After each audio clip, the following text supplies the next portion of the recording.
জয়পুরহাটে বিজ্ঞান মেলা, বিজ্ঞান অলিম্পিয়াড ও পিঠা উৎসব অনুষ্ঠিত। সেলিম হোসেন রুবেলের পাঠানো তথ্য। জয়পুরহাট জেলা প্রতিনিধি।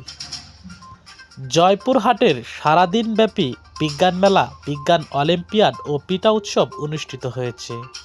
রবিবার 18 জানুয়ারি সকাল 10টায় জয়পুরহাট সদর থানা উচ্চ বিদ্যালয়ের আয়োজনে কালেক্টর উচ্চ বিদ্যালয় মাঠে বিজ্ঞান মেলা, বিজ্ঞান অলিম্পিয়াড ও পিঠা উৎসব অনুষ্ঠিত হয়।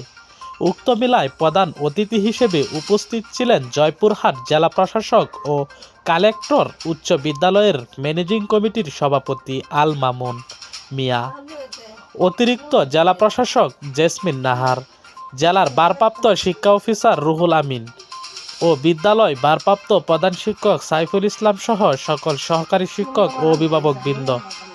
উক্ত মেলায় বক্তারা বক্তব্য দিতে গিয়ে বলেন, প্রতি বছর এ সময় বিজ্ঞান মেলা, বিজ্ঞান অলিম্পিয়াড ও পিঠা উৎসব অনুষ্ঠিত হয়। এ উৎসবে 22টি স্টল রয়েছে।